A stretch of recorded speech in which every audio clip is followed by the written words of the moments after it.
so below, as I believe the world to be, so it is.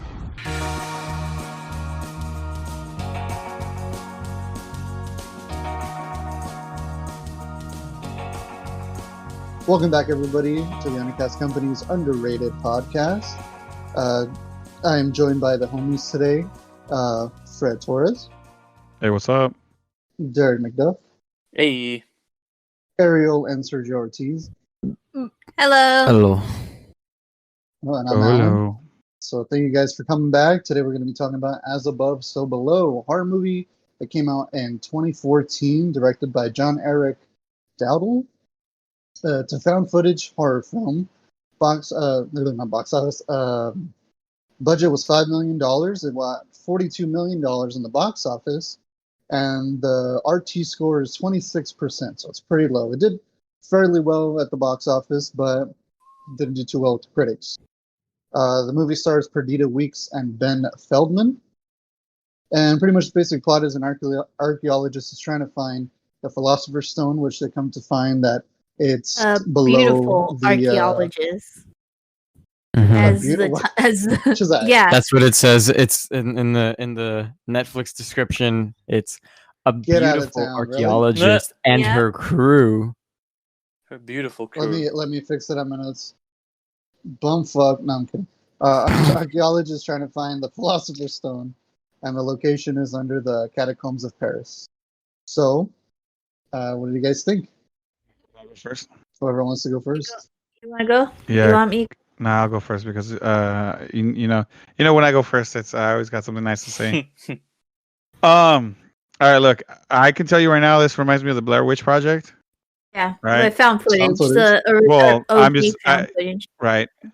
I mean, I get that, and I can damn tell the budget was small on this movie because have you guys ever played video games and then you go to a dungeon? No, hang on. Let me finish. And then you go into a dungeon, and then you beat that. Let's say that dungeon, and so you proceed to go to the next dungeon.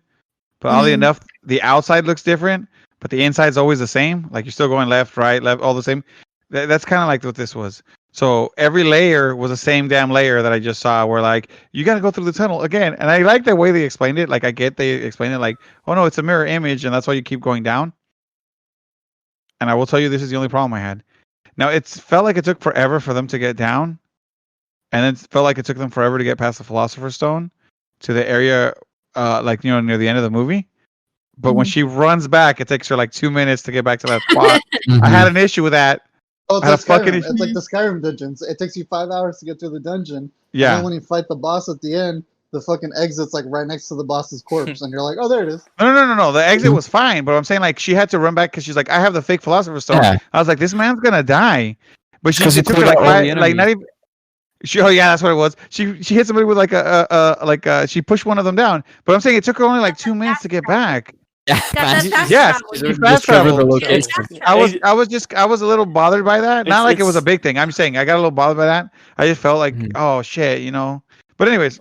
That's just not even a big thing. I'm just saying. I just the one thing. Well, I could tell the budget was small. My thing was this. I expected to get scared at least, right? I think that's what it is. I love those the gory movies, the Japanese the real ghetto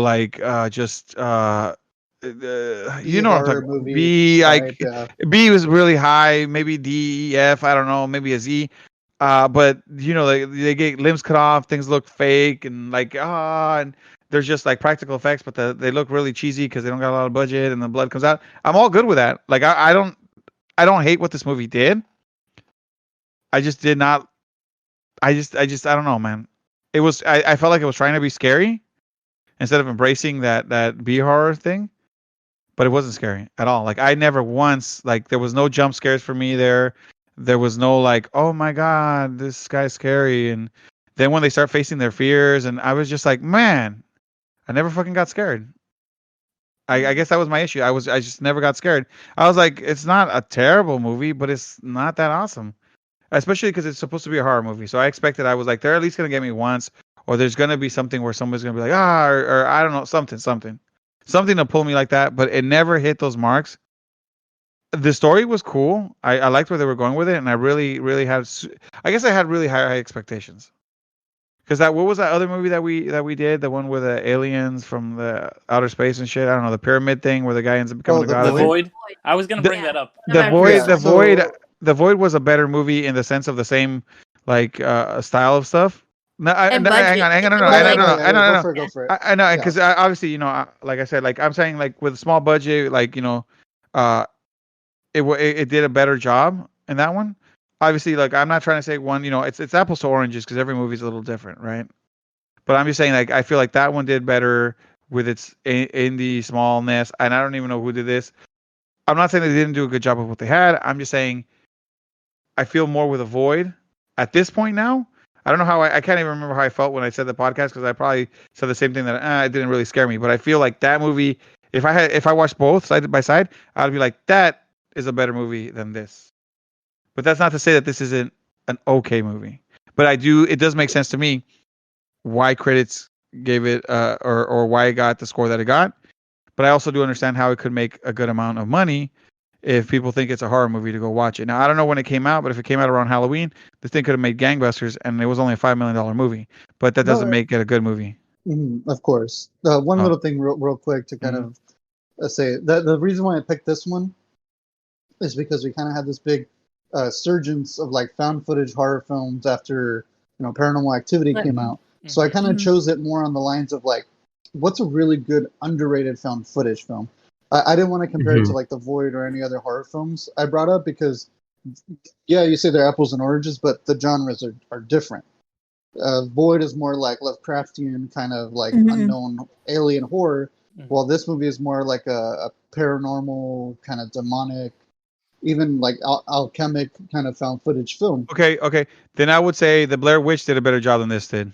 Oh, of course. I mean, no problem. I completely agree because the Blair Witch is, the originator. It's iconic. The originator. Right. No, but not even in the. But what I'm trying to say is like, in the sense of, it makes you jump a little bit in that movie, and I think that's what like a horror movie has to have a little bit of that. Like, oh shit, it doesn't have to be huge. You don't have to be frightened, but it's got to invoke that kind of like emotion a little bit. Yeah, because that's what you go for with them, right? Because in an action movie, you should be enthralled with the action, right?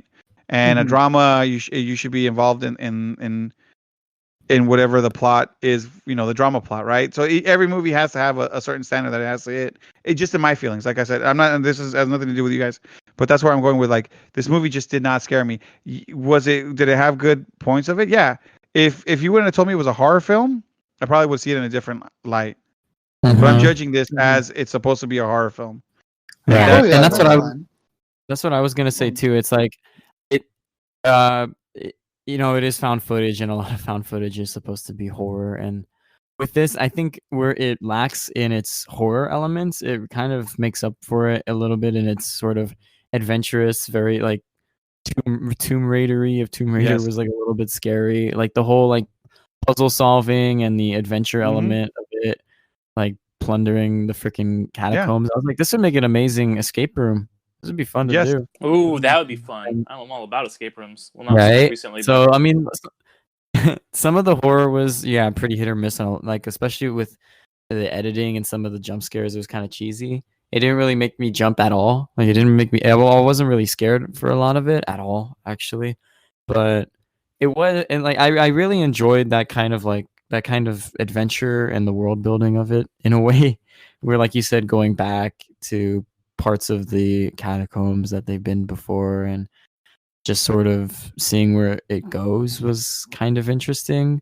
But yeah, definitely I would, if to get the maximum enjoyment out of it, I wouldn't go into it thinking it's a horror movie. I mean, it is supposed to be, but for more personal enjoyment, don't go into it viewing it as like another horror movie, like something can be compared to like Paranormal Activity.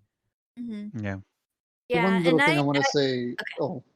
One little quick thing I wanted to say about it is that I picked this one too because there was a big, like I said, there was a lot of found footage films that came out, and my biggest issue with that was that all of them, like except for Blair Witch was more kind of like occulty, kind of like the forest, kind of suspense, paranormal. a lot of them after Paranormal Activity, which don't get me wrong, it's an amazing horror film. The sequel as well. All the other sequels after that are they're kind of hit or miss. But then Paranormal Activity kind of set the stage and made everything it kind of became a checklist of like, all right, it's a haunted house. There's going to be scares. They're going to put up cameras all over the house, and ghosts are going to come out, and then there's going to be like a possession, and then an exorcism. Done. I kind of got really tired of that whole concept, so I kind of chose this one because I thought it was really cool and different, because it was more about like, going in the catacombs, and like you guys said, it's kind of more of like plundering, and there's a little bit of like the alchemy kind of lore, and then they go into hell itself and all that, which I thought was way more intriguing than all the other found footage paranormal films that have come out recently. Because I kind of go and watch them, and I'm like, it's the same thing. It's all cookie cutter. I think what I liked more about this one was it was just a different concept, and I really appreciated what they were trying to do with a low budget, But yeah, that's just kind of my thing. That's kind of the reason why I went for it. But I still want to hear what everyone else has to say. yeah, I have some stuff to say about it, but I'll let Ariel go first. Okay. It was enjoyable for the most part. I was actually kind of like dragging to watch it because I don't really care for scary movies because it's like very scary. Wait, one thing, Alan, is that like pickle juice or something? No, it's Smirnoff Ice. Oh, okay. Oh yeah, All right. Totally missed the mark. we were feeling girly today, so we're gonna have the Smirnoff Ice Green Apple. I Sorry. was like, I don't want to but get going wasted. back- Oh, hang on. Before we miss a tangent, let me give you guys a tip. So back in my day, when we get turned up, there was a job I used to work at where we could get turned up like that. This is what you do. You get, like right now, you drank the Smirnoff apple, right? So you buy your Smirnoff Ice with apple, but then you buy a bottle of the Smirnoff apple vodka.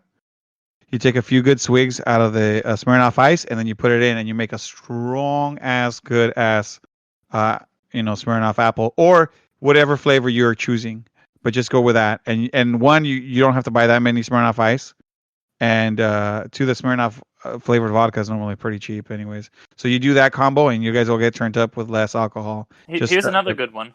Thank you guys for called- coming to the Tipsy Podcasters about underrated films and underrated drinks. Just letting you guys know. Here's another one in the same vein. It's called Angry Balls, Angry Orchard, and I've heard Fireball. Tastes like a cinnamon apple. Fucking amazing, and it gets you wasted. Now, hang I on. do You guys want the ultimate one? Here you go. Do you guys want to not remember the next day? Like, not remember anything. You get rum chata, which is already an alcohol. Oh, Then you man. get Fireball, and you mix those two together, which are both. Let me tell you, rum chata is basically rum, and then Fireball. Well, it's like whiskey or something. It's a cinnamon whiskey. It's a cinnamon whiskey, yeah. Fred, I So you disagree. get rum and You're not whiskey. gonna forget the night. You're gonna shit all morning. No, That's I what happened. I got I've drunk had off it. that. No, I've gotten drunk off that. I had three of those, and I forgot. And then the rest of the night, apparently, I kept drinking all night. I woke up the next morning. I clean as a whistle, dude.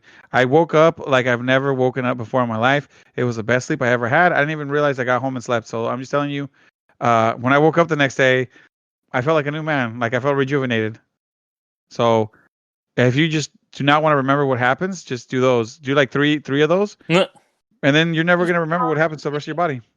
Check it out real Like a quick. reset. Quick drink. Yeah. Look, this is what you do. So you're Let's gonna go buy like a bottle of Sailor Jerry's, drink the whole thing. That's you won't disgusting. even be alive. God, dude, Done. Sailor Jerry's is You'll gross. just die. Listen, the tips that we gave you, I would recommend you doing this before you watch this movie. Just gonna throw that one out there at the end. It'll make it a little more fun. Yeah. That would it'll make it a actually, lot of fun. yeah, it'd make the movie Yeah. a lot more It fun. would. But You'll no, it'll take you into the catacombs. yeah, you'll really Okay. feel like you're there with them. Okay. Mhm. But yeah, so for me, it wasn't as scary as I thought it was going to be. Which is, yeah, it's kind of like, even though I didn't want to be scared so much, it was kind of a let down because, like, anyway, it was okay of a movie. It was an interesting concept. I agree with Alan of it being like kind of like a different style of found footage, more in the vein of Blair Witch than the Paranormal Activities. For me, it kind of felt like this could be basically a Blumhouse film. Like, I know it was before Blumhouse and all that, but it was kind of in the same vein of those. Huh. kind of like I mean, Yeah, it does feel like a Blumhouse film, though. You're right. yeah. Yeah. It does.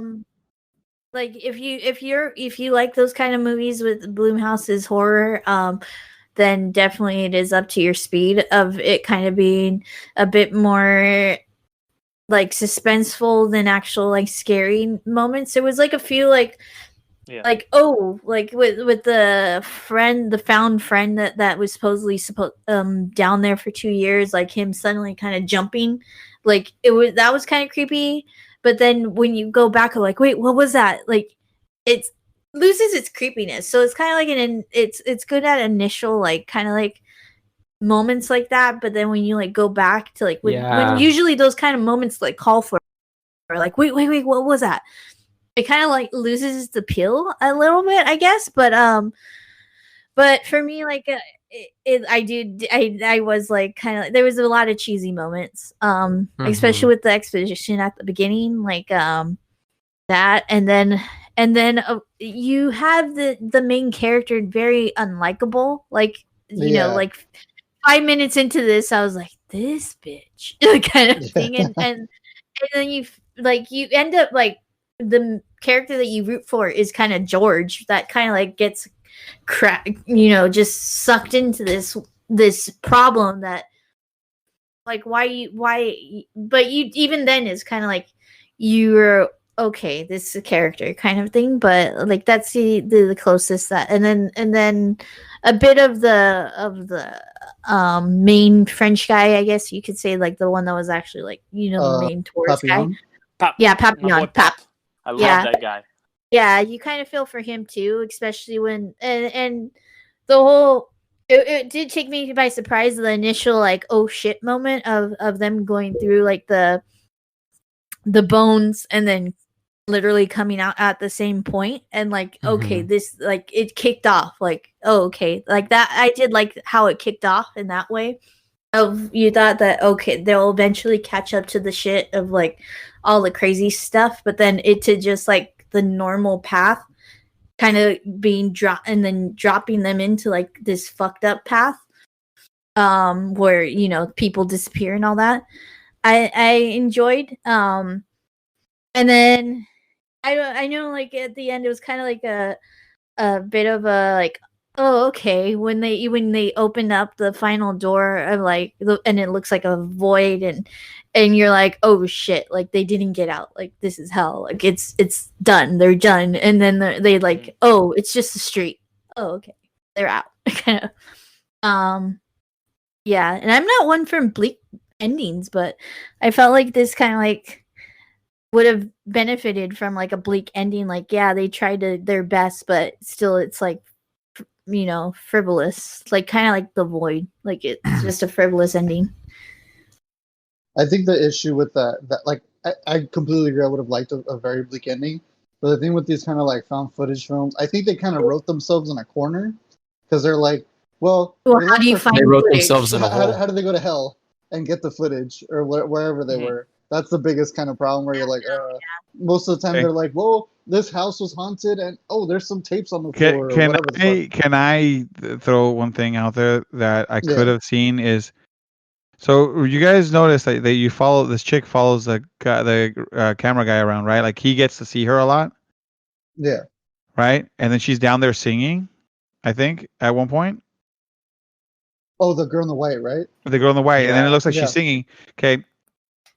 For a second there, I thought she was going to be some demon who was going to get the footage and take it out again, and you see her walking on the streets or drop it off. See, I think that's kind of Paranormal Activity. That they kind of did that in the first one. Right. Wait. Well, no. I'm just saying. I expected something like that, and I thought, and I was okay with that. I was okay with that. But here's my thing: she's gone, right? Or am I wrong? Did I see her again after that? Because she's gone. It makes no fucking sense why she was there. It made no fucking sense why you even give such focus to her. Except to maybe try to creep you out. And I thought, ooh, she's going to be like the devil, right? Because I thought maybe that's what they were talking about above and below. I didn't feel so much. Yeah, okay, maybe they were in hell. I didn't feel like they were that much. I didn't know that they were in hell. You didn't. I just felt like they were facing their demons. Dante. Yeah, no, and I get that. But what I'm saying is like the visual part, you don't like visually see such a difference. The only thing that you feel is when they're fighting their inner demons. At that point, that's when I go, okay, I kind of see it, but I don't know. I thought they would invoke it a little more. Not a bad thing, but I just said my biggest thing was the girl in the white, where I was like, maybe that's how they could have dropped it off. Yeah, maybe that might be like cheesiness, but I felt that when they opened that hole, I thought they were really gonna wind up in like hell, like, oh, I mean, everybody else got a reprieve, but you, sir, you're screwed. Like and then they were just out. Another version of found footage movie that kind of utilizes that, and it is pretty good, is like Cloverfield. Like the people that like the footage is from, they don't make it out. Like, you know, like it's basically is literally found footage. Yeah, and it's a bleak ending. But I don't think we're literally supposed to like, it is a found footage movie, but I don't think we're supposed to take it as like somebody found this and spliced it all together. I think it's like we're seeing what they were filming, but it like doesn't necessarily mean that somebody actually spliced this movie together. Like I think that's just the way it's filmed. Now, I gotta ask, did the camera go out with him? Yeah.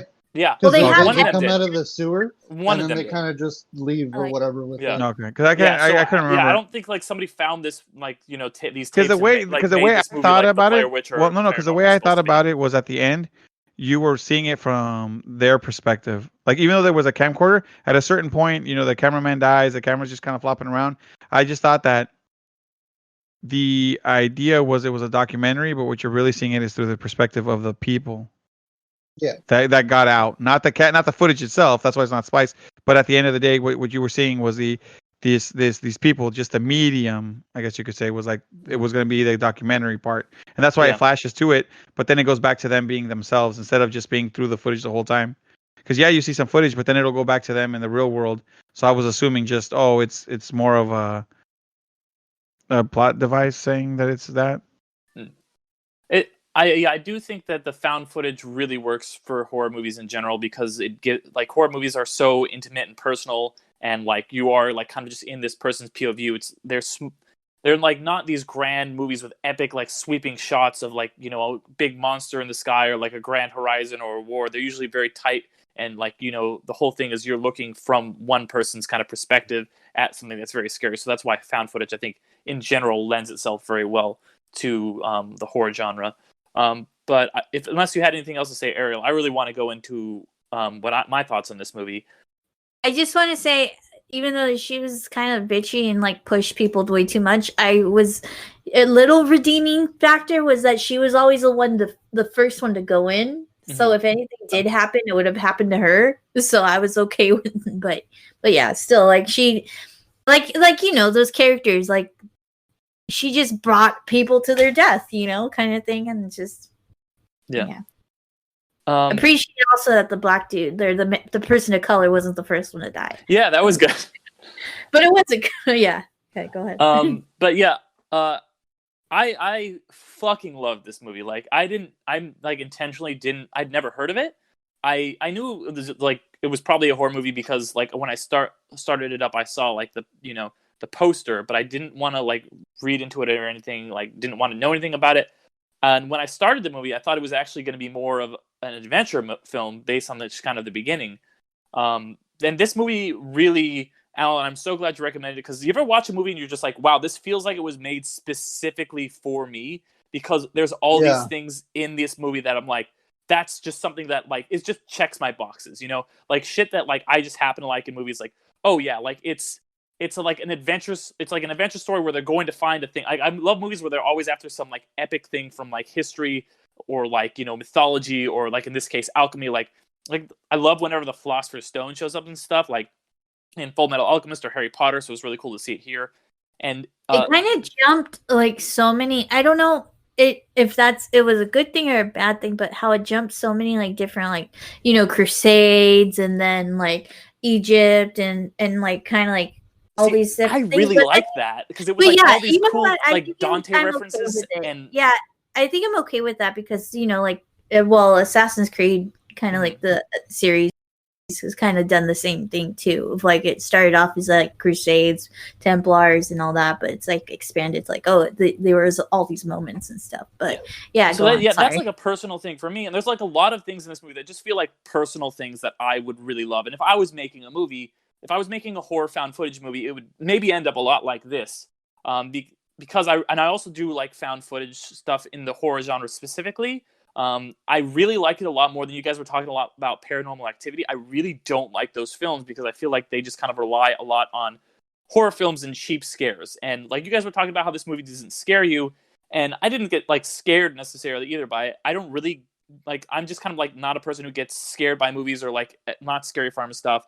But what I do get instead of getting scared is I get really unnerved and anxious. Like so this movie didn't. There was maybe one jump scare and it didn't really get me in this movie. But what I got cranked up to 11 was the anxiety in me, and especially like I'm kind of claustrophobic, and it's that scene where it's just like a 3-minute. It's like a one shot. Like it's just focusing on the cameraman. And he's just like there crawling through the bones, and they're like, keep going. Yeah, that scene. Yeah, because it just goes on and on and on, and there's nothing like supernatural or scary happening at that moment. He's just like stuck, and you're just like, get the fuck out of there, go, and it just gets me with my like the anxious feelings, and because the scene doesn't cut, it doesn't do anything. You know what? I gotta say, I'm not claustrophobic, and at work we've had to do small tunnels and things like that, and I was like, why is this guy scared? Like that's what I felt. That's what I'm saying. Well, it's claustrophobia. I mean, yeah, that's the thing for the guy. So going back in that, it would have been a lot better if it was just his audio, and if it wasn't the girl. Like, let me go into it because like it got me so much more anxious because they're like, come on, and they're trying to help him, and he's just like, shut the fuck up, let me go, and he's just like yelling at them, and it just keeps cranking up the tension over and over and over, and like. The whole movie is just kind of like all about just this kind of like this feeling of tension that never really goes away, where you're just kind of like you're not like waiting for something to just jump out and get you, but there's always just a kind of like this feeling of just kind of like this is not good. And I also, you guys were talking about the ending, and I've mentioned a lot of times on this podcast, my favorite kind of endings are bittersweet endings. Like, and I feel like horror movies tend to be like the swing of like it's just a shitty end, like everyone's fucking dead, maybe one person lives, and I'm like, oh, 3 people made it out. That's like a lot of people. And it also doesn't really start. It's not like that thing where it's like you start killing people in the beginning. Like people don't really start dying till the halfway point. And this is all just stuff that's like personal preferences, pretty much. But like they don't die till the halfway point, and then they start a little getting picked off, and it's all kind of like things that like are things that like scared them, like the guy like in the truck, or like things they're guilty about, and that's kind of how they learn to get out.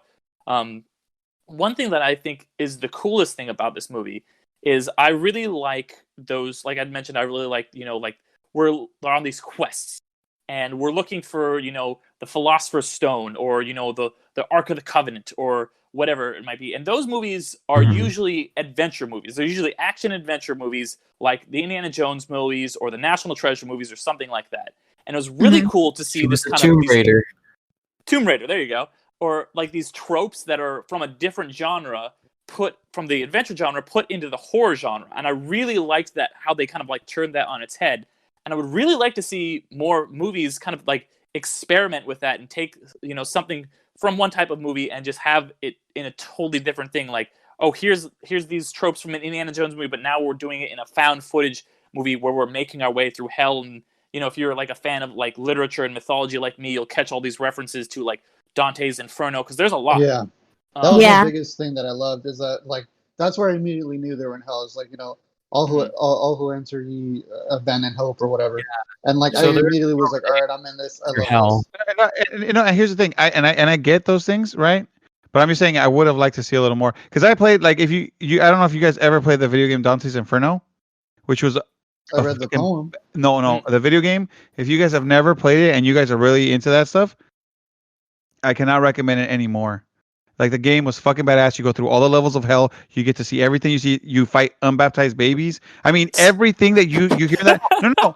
And you would think that, right? That game actually scared me. Like, there were parts where you would freak out because it's you are going through Dante's Inferno. Yes, just like the poem, and you're going through all the levels of hell, but it is scary. Like, there is some scary, because you would think that if you were going through hell, you wouldn't just be unnerved or anything. You would be frightened. There would be some things that scare. And you're this crusader who's fighting off all this stuff, and it's scary. But I'm just saying, just recommendation, everybody. Dante's Inferno. It's an old game. But what I'm saying is, in that, even though it follows a poem, even though it follows that stuff, it gave you this feeling of you were in hell, Where here, I even though I read those things, I knew they were in hell when they were in hell. There's a lot of it. Even when you read it, you know that the heavens above, earth in the middle, hell. Like they alluded to all of that, and I know and I get that. But what I'm saying is, if I listen to it, like I understand that they're in hell, but visually is what I'm saying. I didn't feel that they were in hell. See, I didn't. That's I the like that it difference. wasn't like these like big like fire and brimstone. Fire and No, brimstone, all that stuff. I'm not trying to like say it it's was fire a and brimstone. different kind of like simpler. Like it's just kind. It's almost like a personal hell. It No. reminded me a little bit of like it's just kind of like this small little like almost But existential. what I'm saying is, like when they were kind going of down, I would have liked to see some kind of the levels of hell or some kind of thing showing me where they were going down, where they were at. And like I said, this is obviously Like, nitpicking. This isn't like this isn't little the, like at the beginning, like when they do like enter into like the room that they thought that they just came from, kind of thing. Like that kind of felt like a drop to a level because, and it might be if they played a little bit more on that. And then also with them going from the Philosopher's Stone room to another Philosopher's Stone room, like in those moments you feel like the drop to another level, because if they played a little bit more on the levels with the mirroring kind of situation of like that, yeah, you're in another level because it's the mirror of the room that you were just in, kind of thing. It might have been a bit more like catching those different levels as they I think fall. though too. it worked for me. I think though the thing was with the found footage types of films is that they like to do less is more. Like, 'cause Yes, the thing is, it's exactly. found footage. If you give too much, like it's like if you want to like show Freddy Krueger or you want to show Jason and this kind of thing, it's not gonna work. Like even Cloverfield, they kind of always had scenes where they didn't really show the Clover monster right away until the very, very, very, very end. So I think that's what helped this film. It benefited from the less is more, and like because you kind of have to create that whole idea, and then also too, it's whoever's holding the camera. It's not like, hey, let's pan, let's show this shot or whatever. They have to only do so much because they want to make it feel believable. Yeah, But, I could not agree more with all of that, Alan. I know, and like I said, like I get all that stuff. Like I completely get all that stuff.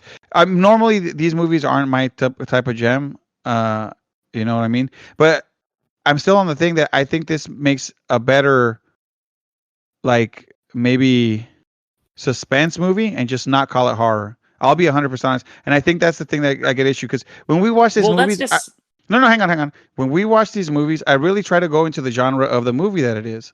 Is it a comedy? Is it suspense? What is it selling me as? And we're watching that movie as that way. Obviously, we're looking at them, but I like to look at these movies and watch them for what they are. If the director goes, hey, this is a horror movie, I'm going to look at it in the eyes of I'm watching a horror movie. Doesn't mean I cannot enjoy it for what it is, but then I'm changing what the vision of the director was. See, and I agree with that. I totally see that. Thank you. And that's why I'm saying I'm just rolling with it. This is a horror movie. Mind you, I said if they didn't put horror on that thing, my opinion of this movie would be completely different. Completely different. Completely. It's a very good movie. It's a solid movie. But it is a solid movie as like a suspense movie or a thriller or maybe even this action adventure kind of thing. That's what we're saying that it is right now. But that's not what this movie was supposed to be. This movie was supposed to be in the horror. Now, unless Netflix put it in that horror column and put it completely wrong. Yeah. No. Well, I mean, the thing is, when it came out, it was advertised as horror and all that stuff. I'm just basing myself off of that. So these comments aren't to be discouraging that it's a bad movie. It's not. Yeah, totally. Well, let me just. This is a movie going. Then. Yeah, but this is a thing going down the genre of horror. Does it make a good horror film? Is this a good horror film, or should have this been a drama or a thriller or a suspense or all of it with a little bit of adventure? See, that's what I like. Don't go into movies with that mind. I go into movies with a mindset of like I'm going to watch a movie. And if it makes me laugh and I consider a comedy, that's great. Or if it makes me feel suspenseful and it's a suspense movie, that's great. If it makes me feel like whatever emotion, that's cool. But I don't go in with expectations based on a genre, like what the genre is advertised to me personally. That's why I specifically tried not to get any information about this movie when I went, because I just want to watch a movie. And if it works for me as a horror movie, then that's cool. And it did work for me as a horror movie because it's the kind of horror movie that I like, which is more suspenseful than scary. And But- you know, my- I'm not a big horror fan like you guys, so then maybe that's the big difference. Is And I was going to say, mind you, that's not a bad opinion to have but the thing is, what we're also talking on this podcast, there's going to be horror fans that are going to want to go into a horror movie, but there's also going to be fans that are going to think like you, and that's fine. Both opinions are fine. yeah. All I'm saying That's is what I'm that just trying to share. I no, think that's fine. the way- That's fine. I just think you're just taking it a little more to the chest. No, in this I'm just movie. I'm just trying to say, because you've Yeah. been like saying No. all this. I just want to Yeah, and that's the thing. I think Eric's way of approaching this movie, at least, like, was a way that I could understand why he enjoyed it a lot more Mhm. by not Mhm. knowing so much. But I think for me and you, of it being like, oh, like, we knew it was advertised as horror. Mhm. I remember, like, you know, when it was first coming out, like, it being advertised as horror, and getting it being cut in the trailer as being like those horror elements. And this is kind of like, you could consider it on the realms of horror. I feel like it's on that like cusp of that suspense horror, which some people consider not as horror, but others like, it's a suspense horror. Like, I consider this as like, being horror, but not It's that like Silence of horror the that I would Lambs. Like, expect. people consider Silence of the Lambs horror, but then other people are like, no, it's a thriller kind of thing. Yeah, exactly. Yeah. Yeah, and so but it's- you know, you get that kind of sense of it being from, you know, like it being hell. Like it's well, gonna there's be- elements, but I get Yeah. with Derek and Fred, it's definitely like, it's, I think, a healthy aspect of both, because I'm kind of like both in the middle, where of course I'll have my personal enjoyment, which is like my Derek side, where like, genre aside, this is what this movie is. I'm like, okay, this kind of works as this is what I watch as, this is how I'm gonna have the most enjoyment. So this movie is really good in this way. But yeah, if they're gonna advertise themselves as a horror movie, and yes, because a lot of, especially with studio interference, the way a trailer is chopped up is not going to be the same way as a movie. A lot of Yeah. especially with Well, just the way that it's placed on Netflix too, as a horror movie. So there's different like categories. I'd say for personal enjoyment, of course, obviously, watch the movie. Don't be like, you know, oh, this doesn't fit this criteria. But if it lists itself as a horror movie, and obviously horror movies are supposed to scare you, then it is it would be fair in that sense. Obviously, a movie is good. Besides that, if it is like, what if this was if this was marketing itself as like a superhero movie or something, or a comedy, or a comedy, and then you would go in like, there's no laughs here. What's going on? It'd be a really weird ass comedy. To be honest. Yeah. And that's why, like, it reminds me of like when they were trying to like market, for example, The Princess Bride. That movie did not do very well. It's like a very popular movie now, but like it did pretty bad at the box office, or not bad, but like but like it, because like people didn't know how to market it. Like Rob Reiner, the director, was like, "You're killing my movie" when he saw the ads, because do you advertise that movie as an action movie or a comedy or a romance or like a swashbuckling adventure? Like you don't, like, there's so many different things. So, you know, how it's presented is a really big deal. I think you definitely are right about that, Fred. And that's why I just try and not go in with those kind of expectations. But if you are a horror fan and that's what you're going in with, I can understand why. That was kind of the only explanation I want to go, because normally there's fans that are hardcore. If you tell them this is an action movie, it's got to be like the old Schwarzenegger movies or the old Rambo movies. You know what I mean? Mm-hmm. And there's horror fans that go into a movie and go, you know, I'm here for the horror. Or when it's a gory movie, you go, hey, I'm in there for the gore. You know, and so like me that likes those B-type Japanese movies, if you were to tell me that that's what that movie is, there's a certain expectation I have for the type of film I'm about to watch. And those are my favorite to watch.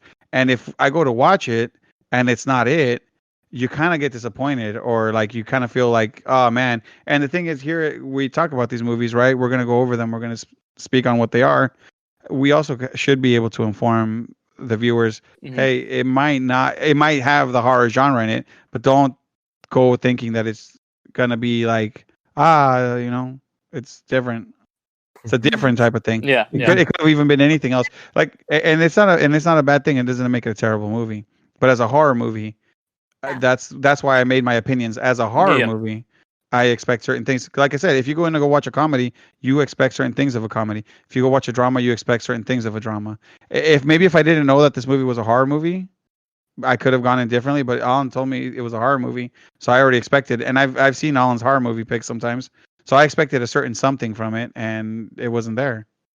It And I was think not a that- bad movie. It just didn't have the horror things. And I think going back to to it being kind of like a Blumhouse film, I think the Blumhouse has kind of like captured it the right way to market these kinds of movies as more of a suspenseful movie than a horror movie. You know, like, and the way that they cut their trailers are a bit more like, okay, this is a suspenseful, like, with these kind of like elements, like especially with like movies. I know it's not it's Hereditary and all those aren't Blumhouse, but those kind of movies like A24. A24 too. Yeah, A24 too. How they cut theirs is like more suspenseful. Like Hereditary is kind of like an elements of like evil demons and all that stuff, but it is kind of like marketed, and it truly is a little bit more of a suspenseful movie with, and I feel like, yeah, those kind of movies even, and then like with a kind of like a genre bender too, also like it just came to mind kind of the 28 Days Uncut Later. Gems? Oh. No, you and the Uncut Gems. Yeah, Batman v Superman: Dawn of Justice. Yeah. that was also a twist movie. Where it's kind of like it is a zombie movie, but it's a more suspenseful movie, and it kind of like is in the zombie world. Whereas this is kind of like, you know, it's a suspenseful movie in like a horror, like, or you know, a hell world, you know, kind of thing. But yeah, I think that would definitely like it full does. I mean, it messed with our you know, like understanding and like liking of the movie and that's probably what happened back then too, when it first came out, of it being kind of like, you know, this marketed and having this expectation that wasn't delivered. I'll say this at the end of the day. I know you guys have your opinions on it. I still consider it horror. I kind of went in kind of with like both mindsets of like, okay, it's going to be horror, but I didn't know anything about it. All I know was found footage, and I saw the poster with the Eiffel Tower red upside down. It's an incredible poster. I love it. Oh yeah, that literally sold me. I literally watched it at like 8 at night on a Sunday evening by myself, and I think it had already been out for like 2 weeks. So I just was like, I'll go watch it by myself. So what kind of made it a little, I think my theatrical experience kind of made me go, oh fuck, this movie's scary, because I was in the middle of the theater all by myself in the dark, and then, you know, there's a scene where the Benji is like, oh my god, I need to fucking move it. Seeing that on the big screen was like so unnerving and claustrophobic. I think that's where I went, all right, this shit is scary. But I guess maybe a home viewing is a little bit of a different experience, That's as like interesting. you guys have said.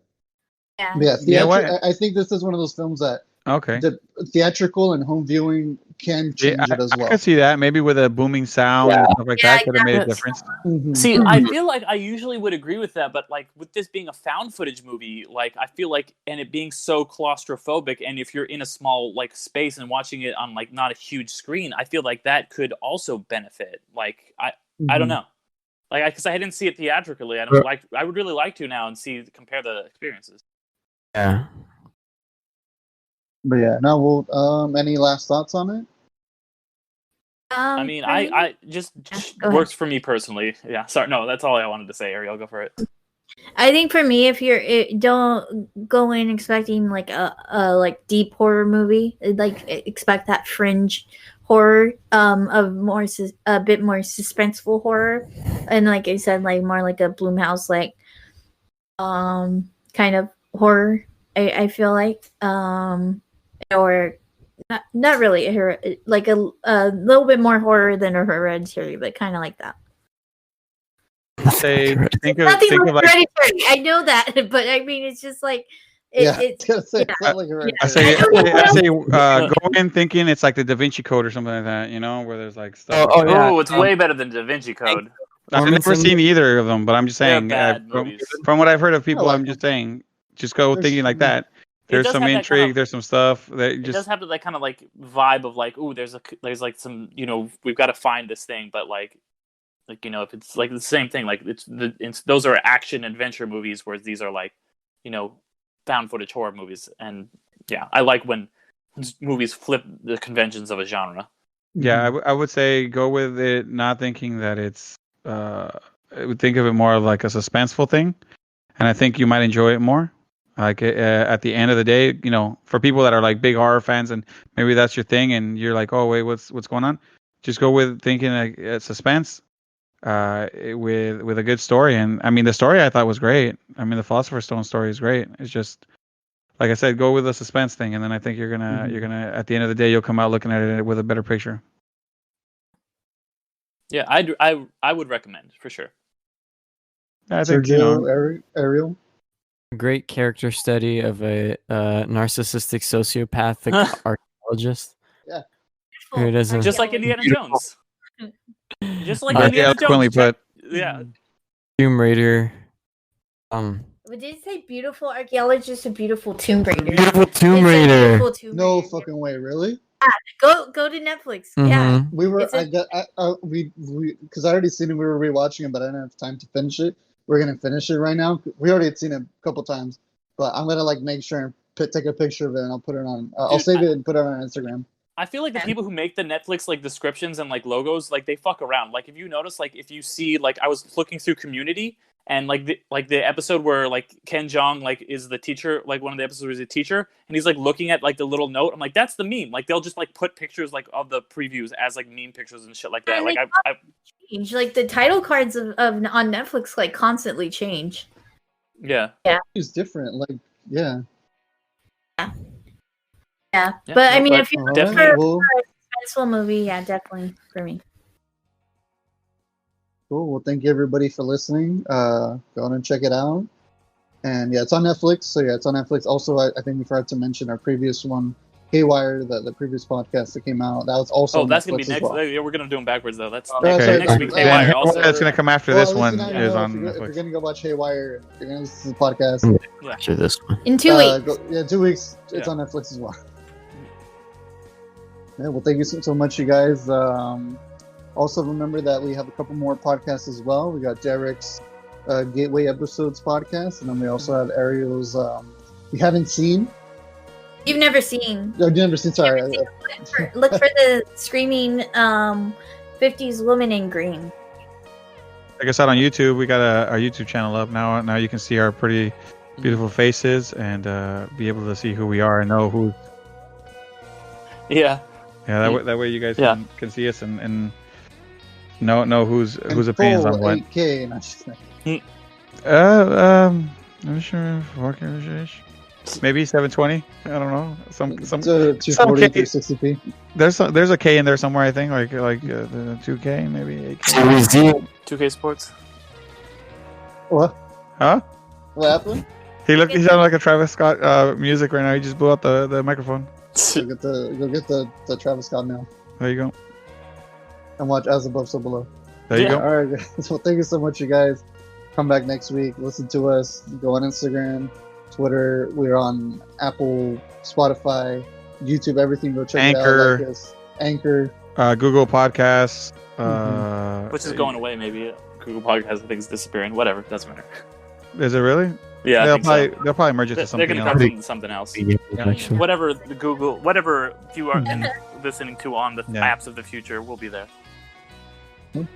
Awesome. Well, thank you guys so much, and we'll see you soon. Take it easy. See you in another life. Thanks for being amazing. Flex. I like that. Later, everybody. Later.